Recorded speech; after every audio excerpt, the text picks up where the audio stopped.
Assalamualaikum warahmatullahi wabarakatuh. Saya akan memaparkan rencana penelitian yang akan saya lakukan. Perkenalkan, saya Maisarah Sabariah Kudadiri, NIM G141700084.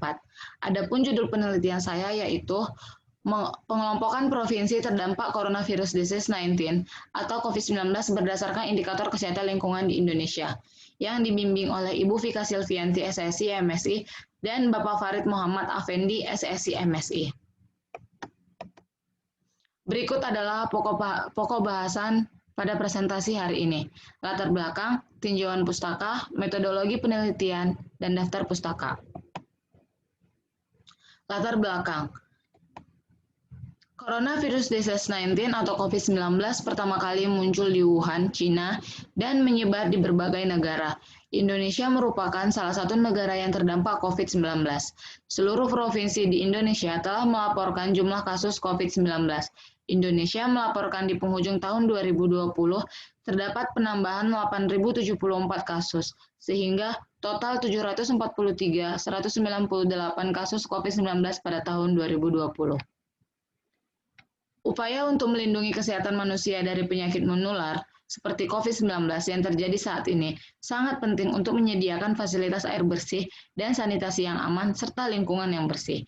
Penerapan pengelolaan sampah yang baik dan konsisten di rumah, sekolah, dan pasar akan membantu mencegah penyebaran coronavirus disease atau COVID-19. Kesehatan lingkungan merupakan salah satu kesehatan masyarakat khususnya pada pencegahan penyakit. Kesehatan lingkungan di Indonesia sudah lama disebut dengan hygiene sanitasi. Hygiene sanitasi bertujuan pencegahan dan pemutusan mata rantai penularan penyakit. Berikut adalah gambaran umum indikator kesehatan lingkungan di Indonesia pada tahun 2020. Dari gambar kita dapat melihat kesehatan lingkungan yang berbeda di setiap daerah. Dan oleh karena itu, prioritas rencana penyihatan lingkungan di setiap daerah pun berbeda. Pada penelitian ini, saya akan mengelompokkan daerah yang terdampak COVID-19 berdasarkan indikator kesehatan lingkungan di Indonesia tahun 2020. Analisis gerombol adalah sebuah metode yang dapat digunakan untuk mengelompokkan objek berdasarkan kesamaan dan perbedaan karakteristiknya. Menentukan metode pengelompokan yang tepat akan sulit dikarenakan metode pengelompokan objek dalam analisis gerombol bervariasi dan akan menghasilkan solusi gerombol yang berbeda. Strategi yang dapat dilakukan adalah mencoba berbagai metode, kemudian mengkombinasikan solusi gerombol yang diperoleh. Strel dan Ghosh tahun 2003 memperkenalkan sebuah metode yang dapat digunakan untuk mengombinasikan sekumpulan solusi gerombol yang disebut dengan cluster ensemble. Tujuan penelitian: mengelompokkan provinsi terdampak coronavirus disease 19 atau COVID-19 berdasarkan indikator kesehatan lingkungan agar mempermudah pemerintah dalam menentukan prioritas pembangunan kesehatan lingkungan di Indonesia tahun 2020. Tinjauan pustaka. Analisis gerombol adalah metode membagi N objek menjadi M gerombol atau M lebih kecil dari N, berdasarkan karakteristiknya. Jarak Euclidean digunakan sebagai ukuran kemiripan atau ketidakmiripan antar objek. Rumus jarak Euclidean adalah sebagai berikut. DKL sama dengan XKJ dikurang XLJ sama dengan akar sigma J sama dengan 1 sampai dengan P dikali XKJ dikurang XLJ di kuadrat. Di mana DKL adalah jarak antara objek ke K dengan objek ke L. XKJ adalah data ke K pada peubah ke J. XLJ adalah data ke L pada peubah ke J. Metode gerombol dibagi menjadi dua. Yang pertama, metode hierarki, dan yang kedua, metode tak berhierarki. Metode berhierarki digunakan jika peneliti belum mengetahui banyaknya gerombol yang akan dibentuk dan akan menggerombolkan objek secara terstruktur. Pada penelitian ini, saya akan menggunakan agglomerative hierarchical clustering, di mana agglomerative hierarchical clustering adalah metode penggabungan. Dalam metode agglomerative hierarchical clustering, terdapat 5 metode perbaikan jarak yang dapat digunakan. Di antaranya, yang pertama, pautan tunggal, yaitu jarak 2 gerombol diukur dengan jarak terdekat antara sebuah objek dalam gerombol yang satu dengan sebuah objek dalam gerombol yang lain. dengan rumus DUVW sama dengan min DUW DVW. Yang kedua, pautan lengkap. Pautan lengkap adalah jarak dua gerombol diukur dengan jarak terjauh antara sebuah objek dalam gerombol yang satu dengan sebuah objek dalam gerombol yang lain. Dengan rumus DUVW sama dengan max DUW DVW. Yang ketiga, pautan sentroid. Pautan sentroid adalah jarak antara dua buah gerombol diukur sebagai jarak Euclidean antara kedua rataan atau sentroid gerombol dengan rumus DUVW sama dengan NU DUW ditambah NV DVW per NU ditambah NV dikurang NU NV DUV per NU ditambah NV kuadrat. Yang keempat, pautan rataan. Pautan rataan, jarak antara dua gerombol diukur dengan jarak rataan antar sebuah objek dalam gerombol yang satu dengan sebuah objek dalam gerombol yang lain dengan rumus DUVW sama dengan sigma I dikali sigma K DIK per NUV NW.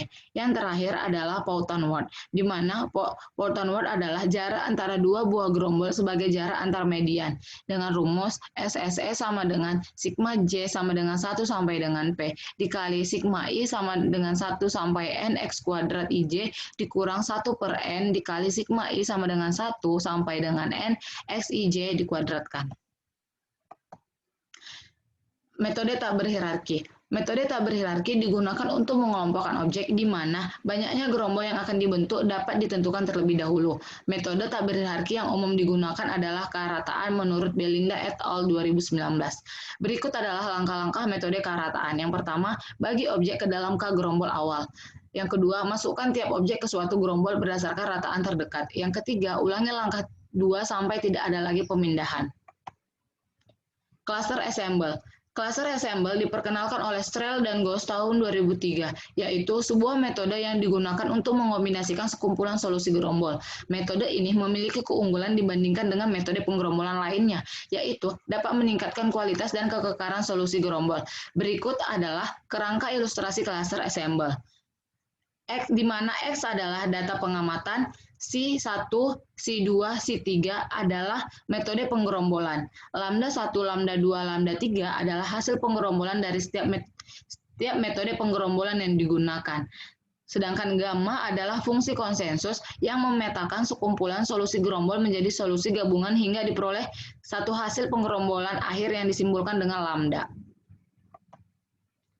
Nilai reproducibility. Nilai reproducibility digunakan untuk membandingkan solusi gerombol. Berikut adalah langkah-langkah menghitung nilai reproducibility. Yang pertama, membuat tabulasi silang solusi gerombol ke I dengan solusi gerombol ke J untuk I sama dengan J. Yang kedua, selanjutnya dihitung RIJ atau jumlah diagonal per jumlah objek. Yang ketiga, hitung nilai reproducibility total solusi gerombol.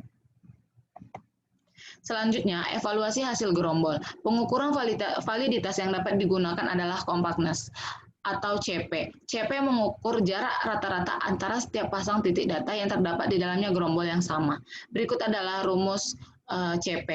CP sama dengan 1 per N, sigma K sama dengan 1 sampai K, NK dikali sigma XI, XJ elemen CK, DXI, XJ per NK dikali NK per 1, NK dikali NK min 1 per 2, di mana K adalah banyaknya gerombol yang terbentuk, NK adalah banyaknya objek yang termasuk ke dalam gerombol ke K, DXI, XJ adalah jarak antara objek ke I dan objek ke J, dan N adalah banyaknya seluruh objek.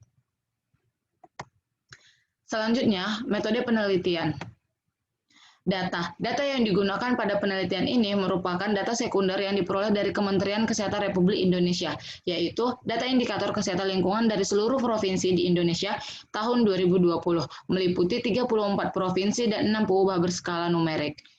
Berikut adalah kode dan peubah yang akan saya gunakan. X1, pemenuhan kualitas kesehatan lingkungan. X2, pelaksanaan sanitasi total berbasis masyarakat.